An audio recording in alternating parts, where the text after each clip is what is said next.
باب ما يحذر من زهرة الدنيا والتنافس فيها. حدثنا إسماعيل بن عبد الله قال حدثني إسماعيل بن إبراهيم بن عقبة عن موسى بن عقبة قال ابن شهاب حدثني عروة بن الزبير أن المسور بن مخرمة أخبره أن عمرو بن عوف وهو حليف لبني عامر بن لؤي كان شهد بدرا مع رسول الله صلى الله عليه وسلم، أخبره أن رسول الله صلى الله عليه وسلم بعث أبا عبيدة بن الجراح إلى البحرين يأتي بجزيتها، وكان رسول الله صلى الله عليه وسلم هو صالح أهل البحرين وأمر عليهم العلاء بن الحضرمي، فقدم أبو عبيدة بمال من البحرين، فسمعت الأنصار بقدومه، فوافقت صلاة الصبح مع رسول الله صلى الله عليه وسلم، فلما انصرف تعرضوا له، فتبسم رسول الله صلى الله عليه وسلم حين رآهم وقال: أظنكم سمعتم بقدوم أبي عبيدة وأنه جاء بشيء. قالوا: أجل يا رسول الله. قال: فأبشروا وأملوا ما يسركم، فوالله ما الفقر أخشى عليكم، ولكن أخشى عليكم أن تبسط عليكم الدنيا كما بسطت على من كان قبلكم فتنافسوها كما تنافسوها وتلهيكم كما ألهتهم. یہ 7واں باب ہے کتاب الرقاق کا کہ باب ما یحذر من زہرۃ الدنیا والتنافس فیہا، باب اس کے بارے میں ہے جس سے خبردار کیا گیا ہے، جس سے منع کیا گیا ہے، جس سے روکا گیا ہے، اور وہ کیا ہے؟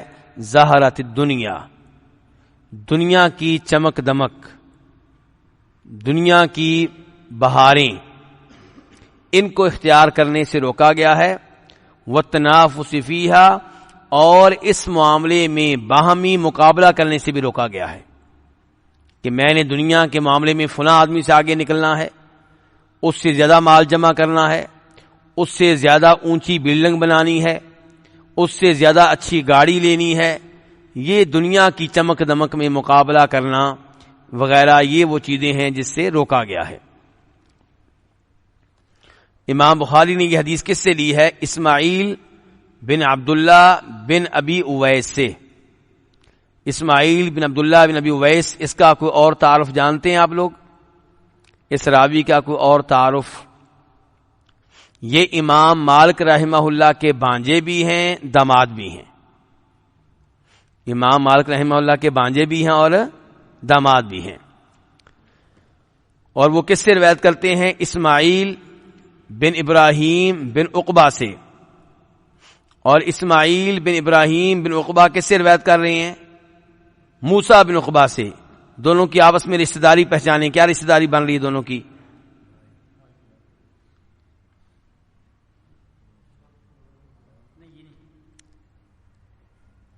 اور کیا رشتہ داری بنی اسماعیل میں اور موسیٰ میں؟ چاچو بنے، چچا سے روایت کر رہے ہیں، یعنی کہ ابراہیم اور موسیٰ جو ہیں یہ بھائی ہیں، تو اسماعیل جو ہیں وہ موسیٰ کے کیا لگے؟ بھتیجے لگے۔ تو اسماعیل یہ حدیث روایت کر رہے ہیں اپنے چچا موسیٰ بن عقبہ سے، موسیٰ بن عقبہ الاسدی۔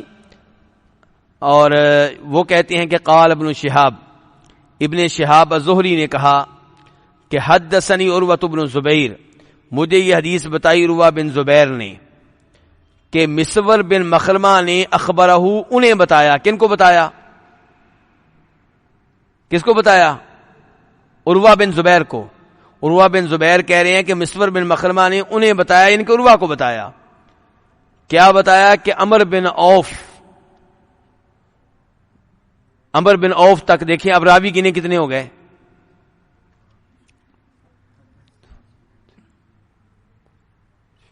جی 7 راوی ہو گئے، ایسے ہی ہے، ادھر ہی ہے نا؟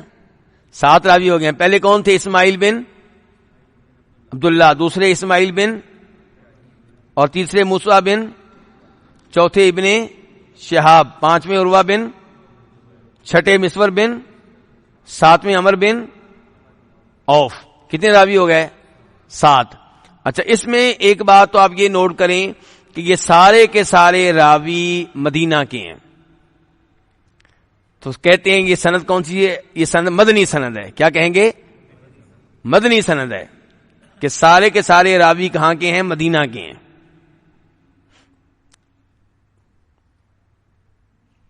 کہاں یہ ریکارڈ کہ یہ سند کے سب راوی مدنی ہیں، اس کا یہ چچا ہے، اس کا یہ بھتیجا ہے، اس میں 4 راوی ہیں، اس میں 3 راوی ہیں، یہ ریکارڈ محدثین کے. اور کہاں ہمارے نوجوان کے ہاں آج کل کیا ریکارڈ ہیں؟ فلاں کھلاڑی نے اتنے رنز بنائے، اتنے سکور بنائے، اتنی وکٹیں حاصل کی. ہمارے نوجوان کی آج یہ دنیا رہ گئی ہے. کہاں یہ پاکیزہ علم، کہاں وہ فضول باتیں. بچوں کی توجہ ادھر مائل کر ادھر لگائیں. آپ چھوٹی عمر میں ہی ان میں شوق پیدا کر دیں، اور یقین جانیں اپنے بچے کو آپ جدھر لگا دیں گے ادھر وہ لگ جائے گا. اگر آپ کا بچہ 5 سال کا کمپیوٹر کا ماہر بن سکتا ہے تو ان چیزوں کا ماہر کیوں نہیں بن سکتا؟ جدھر توجہ آپ اس کی مبذول کروا دیں، لگا دیں تو لگ جائے گی. اچھا ایک تو چیز آپ نے یہ نوٹ کر لی کہ سارے راوی کہاں کے رہنے والے ہیں. کیوں بیٹا؟ یہ راوی سب کہاں کے ہیں؟ مدینہ کے. کتنی عمر ہے آپ کی؟ کتنی عمر ہے؟ 11 سال. ماشاءاللہ تبارک اللہ. دیکھیے نا، ان کے والد صاحب ان کو لے کر آئے ہیں، یہ بچہ خود آیا، مجھے نہیں پتا. پاک مجلس میں بیٹھا ہے تو شوق پیدا ہو گیا ابھی سے دین کا. الحمدللہ اللہ تعالیٰ اس کو ایک اچھا عالم دین بنائے، نیک بنائے، اپنے والدین کی آنکھوں کی ٹھنڈک بنائے. دوسرا اس میں مسئلہ کیا ہے؟ دوسرا مسئلہ یہ ہے کہ یہاں راوی جو ہیں نبی علیہ السلام کے بعد نیچے جو ہیں وہ راوی ایک صحابی نہیں 2 صحابی ہیں. صحابی سے روایت کر رہا ہے. صحابی کس سے روایت کر رہے ہیں؟ مسور کس سے روایت کر رہے ہیں؟ عمرو بن عوف سے. وہ بھی صحابی، وہ بھی صحابی. صحابی نے یہ حدیث صحابی سے لی ہے. اس کے بعد نیچے آ جائیں. مسور سے نیچے کون ہے؟ عروہ سے نیچے کون ہے؟ ابن شہاب سے نیچے کون ہے؟ یہ موسیٰ ابن شہاب عروہ، یہ تینوں تابعی ہیں. تینوں کیا ہیں؟ حالانکہ عام طور پہ کیا ہوتا ہے کہ ایک آدمی روایت کرے گا تابعی سے، تابعی صحابی سے، تابعی ایک ہی ہوگا. کہیں پہ 2 ہو جائیں گے، یہاں پہ 3 ہیں. پہلا تابعی دوسرے تابعی سے، دوسرا تابعی تیسرے تابعی سے. تو یہ دیکھیں اس میں صحابی 2 ہیں، تابعی 3 ہیں، اور سند ساری کی ساری کیا ہے؟ مدنی ہے. اور پہلا راوی جو ہے وہ امام مالک کا کیا لگتا ہے؟ بانجا بھی ہے، دماد بھی ہے. اور دوسرا راوی اور تیسرا راوی آپس میں بھتیجا اور چچا ہیں. کتنے ریکارڈ آ گئے اس میں؟ یہ وہ چیزیں ہیں جن میں ہماری دلچسپی ہونی چاہیے. آگے چلیں. عمر بن عوف کا تعارف آ گیا جی. حدیث بیان کرنے سے پہلے جو آخری راوی ہیں عمر بن عوف صحابی، عمر بن عوف الانصاری. عمر بن عوف کون ہے؟ انصاری. ان کا تعارف آ گیا جی. وہ کیا ہے؟ وَهُوَ حَلِيفٌ لِبَنِي عامر بن لؤئی. یہ عمر بن عوف جو تھے یہ بنو عامر بن لؤئی کے حلیف تھے. حلیف کا مطلب کیا؟ ان کے دوست بن گئے تھے. ان کے کیا بنے ہوئے تھے؟ دوست بن چکے تھے. ان کے ساتھ ان کا معاہدہ ہو گیا تھا، دوستی کا معاہدہ. تو یہ ان کے دوست تھے. کان شہید بدرن، اور یہ بدر میں شریک ہوئے ہیں، حاضر ہوئے ہیں مع رسول اللہ کے رسول علیہ الصلوۃ والسلام کے ساتھ. اللہ کے رسول السلام کے ساتھ یہ کہاں حاضر ہوئے ہیں جی؟ بدر میں. اچھا یہاں پہ عقیدے کا مسئلہ مجھے یاد آ گیا، آپ کی توجہ چاہوں گا.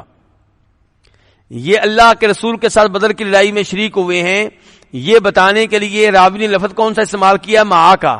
کون سا لفظ استعمال کیا ہے؟ عمر بن عوف اللہ کے رسول کے ساتھ تھے بدر کی لڑائی میں. لفظ کیا استعمال کیا ہے؟ بولیے ذرا. معا. اچھا قرآن کی کچھ آیتوں میں آتا ہے کہ اللہ تعالیٰ بندے کے ساتھ ہے، اور وہاں پہ بھی لفظ کیا آتا ہے؟ معا. لفظ کیا آتا ہے؟ اچھا لوگ اب اس کا مطلب کیا نکال لیتے ہیں؟ وہ کہتے ہیں اس کا مطلب یہ ہے کہ اللہ تعالیٰ ہر بندے کے اندر ہیں، ہر بندے کے دل میں ہیں. کیا عمر بن عوف اللہ کے رسول کے اندر داخل ہو گئے تھے؟ کیوں جی؟ یا اللہ کے رسول کے ساتھ چمٹے رہے تھے بدر کی لڑائی میں؟ صرف اتنا مطلب ہے کہ بدر کی لڑائی اللہ کے رسول کی قیادت میں لڑی گئی، عمر بن عوف بھی اس لڑائی میں شریک تھے. ہو سکتا ہے اللہ کے رسول کے ساتھ مصافحہ کرنے کا بھی موقع نہ ملا اس موقع پہ، بلکہ عمر بن عوف ہو سکتا ہے ادھر کھڑے ہوں، اللہ کے رسول ادھر ہوں کہیں. لیکن کیا کہا گیا؟ اللہ کے رسول کے ساتھ تھے. تو ساتھ کا ہمیشہ مطلب یہ نہیں ہوتا کہ آپ اس کے ساتھ جڑ گئے، جس کے آپ ساتھ ہیں اس کے ساتھ مل گئے.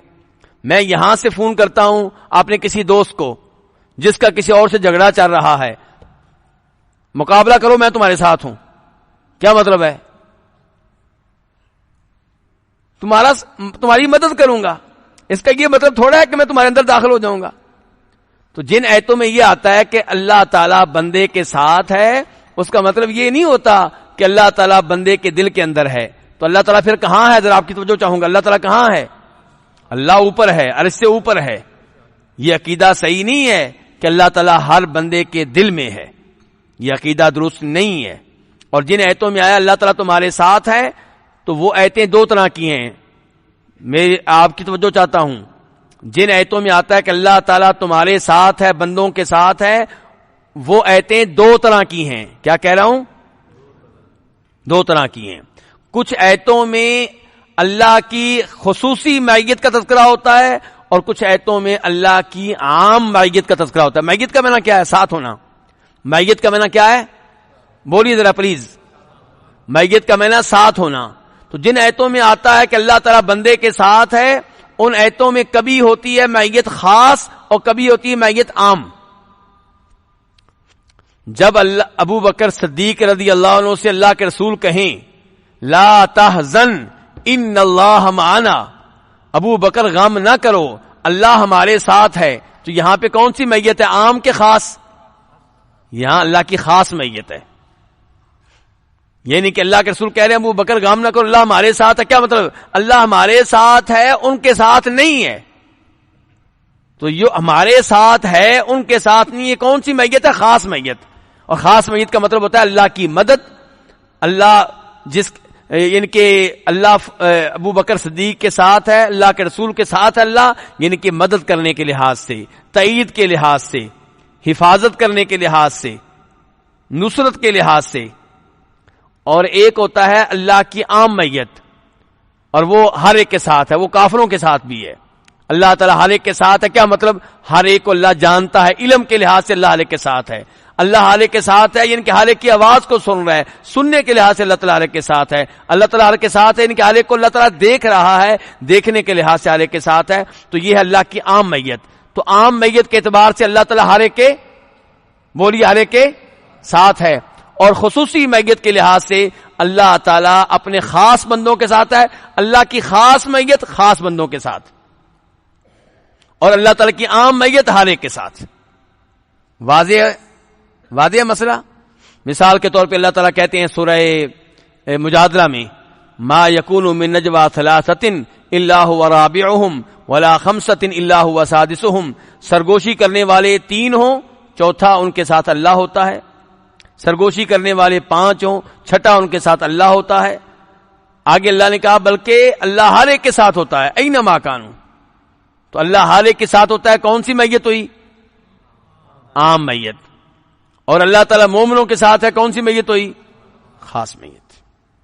تو یہ ایک اچھا موقع تھا بتانے کے لیے کہ اللہ تعالیٰ کا ساتھ ہونا اس کا مطلب یہ نہیں ہوتا کہ اللہ تعالیٰ کسی کے اندر ہیں. تو وحدت الوجود کا عقیدہ، کون سا عقیدہ؟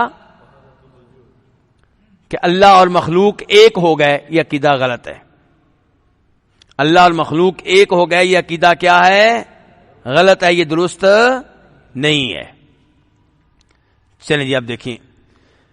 تو یہ عمر بن عوف بنو عامر بن لؤی کے حلیف تھے اور بدر کی لڑائی میں شریک ہوئے تھے. کس کے ساتھ؟ اللہ کے رسول صلی اللہ علیہ وسلم کے ساتھ. اخبرہ، تعارف ختم ہو گیا. یہ درمیان میں تعارف تھا عمر بن عوف کا، جس کو آپ کہیں گے جملہ معترضہ. عربی میں کہتے ہیں جملہ معترضہ.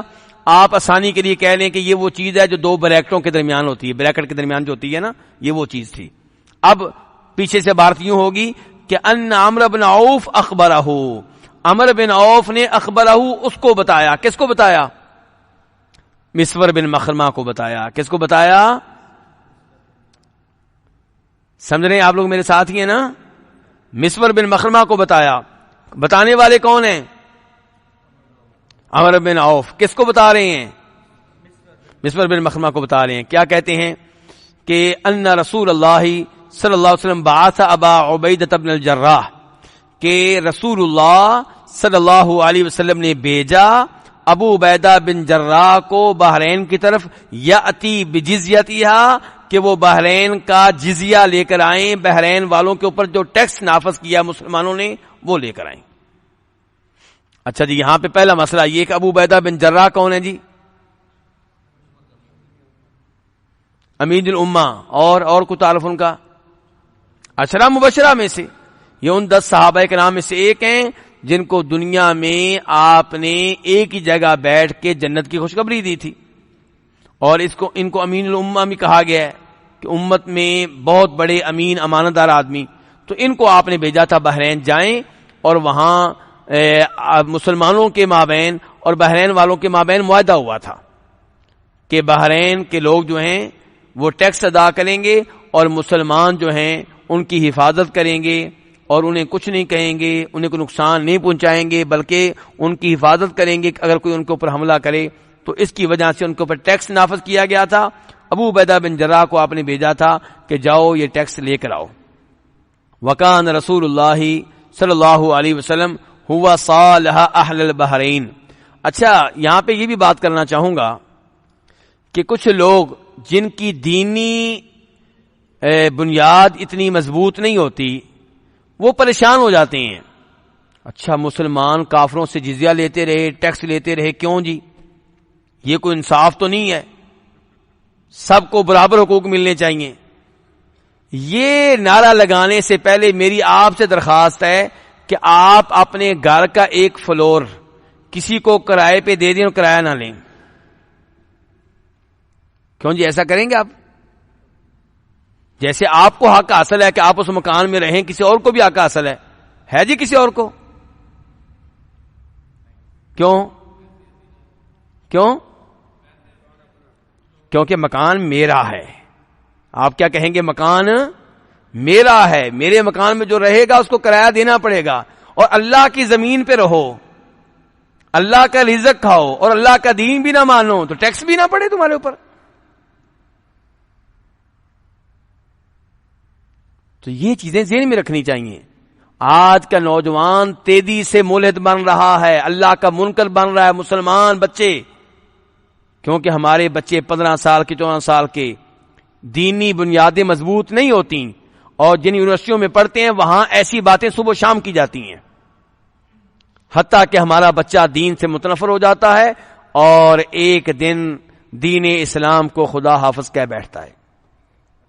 اپنے بچوں کی فکر کریں، ان کی دینی بنیادیں مضبوط کریں.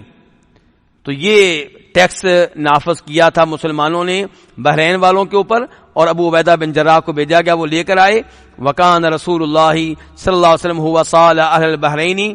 اللہ کے رسول علیہ الصلوۃ والسلام اہل بحرین سے صلح کر چکے تھے. کیا کر چکے تھے؟ صلح کر چکے تھے. وامر علیہم العلاء ابن الحضرمی، اور آپ ان پہ علاء بن حضرمی کو کیا بنا چکے تھے؟ امیر بنا چکے تھے. سن 9 ہجری میں علاء بن حضرمی کو بھیجا گیا اور یہ ان کے اوپر امیر بنے. فقادم ابو عبیدہ بمال من البحرین، اور سن 10 ہجری میں نبی علیہ السلام کے فوت ہونے سے کچھ عرصہ پہلے ابو عبیدہ بحرین کا یہ مال لے کر آئے. کون سا مال؟ جزیے والا. فسمعت الانصار بقدومہ، انصاریوں نے سن لیا ان کے آنے کے بارے میں. کن کے آنے کے بارے میں؟ ابو عبیدہ بن جراح کے بارے میں سن لیا کہ وہ آ رہے ہیں کس کے ساتھ؟ مال کے ساتھ. جی ہاں. فوافقت صلاۃ الصبح مع رسول اللہ صلی اللہ علیہ وسلم. یہاں پہ اکثر نسخوں میں ہے فوافقت کی جگہ پہ فوافت، یعنی کہ قاف کی جگہ پہ بھی کیا ہے؟ فا ہے. فواففت، ٹھیک ہے، فواففت دوسرے کاف کی جگہ پہ بھی فا ہے، تو وہ صبح کی نماز میں پہنچ گئے. کون پہنچ گئے؟ انصاری. کون پہنچ گئے؟ انصاری. مع رسول اللہ، اللہ کے رسول کے ساتھ پہنچ گئے. یہاں پہ ایک اور مع آ گیا ہے، ٹھیک ہے جی، ایک اور مع آ گیا ہے. سارے کے سارے اللہ کے رسول کے ساتھ پہنچ گئے کہ ان کی صبح کی نماز انہوں نے اللہ کے رسول کے ساتھ ادا کی مسجد نبوی میں. فلما انصرفا، جب اللہ کے رسول علیہ الصلوۃ والسلام نماز سے پھرے تو تعرضوا لہ، یہ انصاری آپ کے سامنے آ گئے. فتبسم رسول اللہ صلی اللہ علیہ وسلم، اللہ کے رسول صلی اللہ علیہ وسلم مسکرائے. حین رآہم، جب آپ نے ان کو دیکھا. کن کو؟ انصاریوں کو. وقال، اور آپ نے کہا اظنکم، میرا گمان تمہارے بارے میں یہ ہے کہ سمعتم، تم لوگوں نے سن لیا ہے بقدوم ابی عبیدہ، ابو عبیدہ کے آنے کے بارے میں، وانہ جاء بشیء، اور اس بارے میں تم نے سن لیا ہے کہ ابو عبیدہ کچھ نہ کچھ لے کر آیا، کوئی مال لے کر آیا، اسی لیے تم یہاں پہنچ گئے ہو. جی قدم قدم پہ اخلاق نبی علیہ الصلوۃ والسلام کا. آج کل کا کوئی لیڈر ہوتا تو جھاڑ دیتا، اور اتنے بھوکے ہو مال کے لیے پہنچ گئے ہو. لیکن نہیں، نبی علیہ السلام عظیم اخلاق کے مالک تھے. آپ نے کوئی ایسا جملہ نہیں کہا.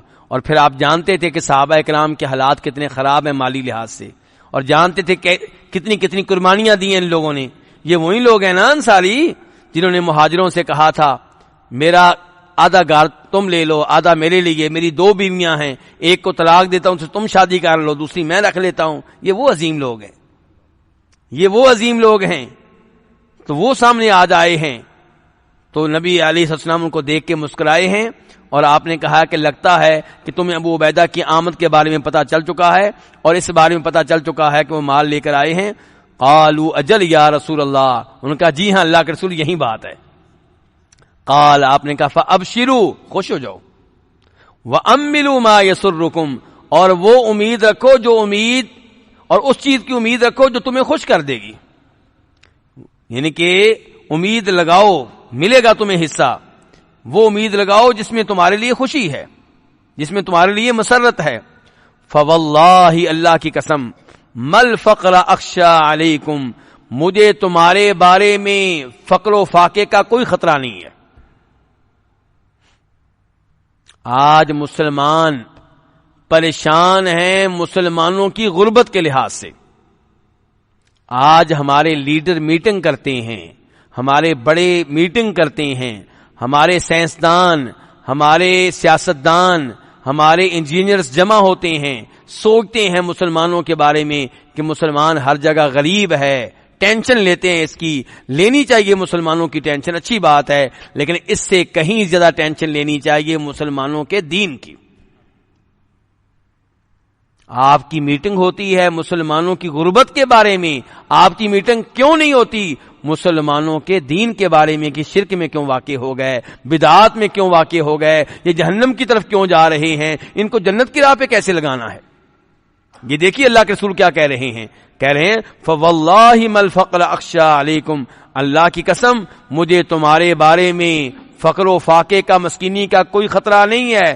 ولیکن اخشى علیکم، مجھے تمہارے بارے میں خطرہ یہ ہے کہ ان تبسط علیکم الدنیا، کہ دنیا تمہارے اوپر وسیع کر دی جائے گی، کشادہ کر دی جائے گی. کما بسطت علی من کان قبلکم، جیسے یہ کشادہ کر دی گئی تھی ان لوگوں پہ جو تم سے پہلے گزرے ہیں.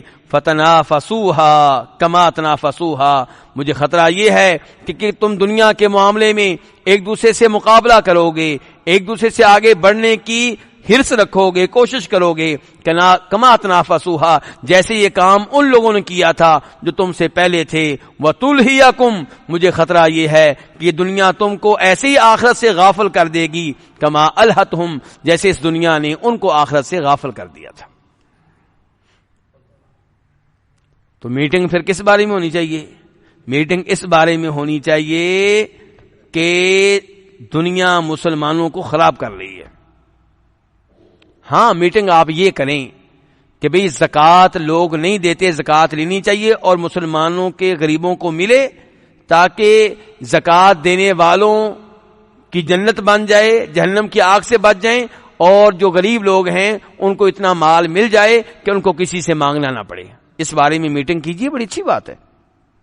ہر گاؤں کے بڑے لوگ میٹنگ کریں، ہر شہر کے بڑے لوگ میٹنگ کریں، ہر جگہ ایسی میٹنگیں ہونی چاہیے. لیکن آپ کی ہمیشہ توجہ اس بات پہ ہو کہ مسلمان بھوکے مر رہے ہیں اور اسی پہ صبح و شام آپ توجہ دیں، بات کریں اور ان کے دین کے بارے میں بات نہ کریں، تو یہ اچھی بات نہیں ہے.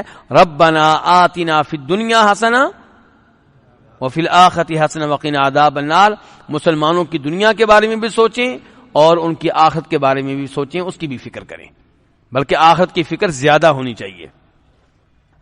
تو یہاں پہ اللہ کے رسول نے کہا کہ مجھے تمہارے بارے میں اتنا فقر و فاقے کا خطرہ نہیں ہے جتنا خطرہ یہ ہے کہ دنیا میں پڑھ کے تم آخرت کو بھول جاؤ گے، دین کو بھول جاؤ گے، اپنے رب کو بھول جاؤ گے. اور یہ بات قرآن کریم میں کہی گئی ہے، یا ایھا الذین آمنوا لا تلہکم اموالکم ولا اولادکم عن ذکر اللہ.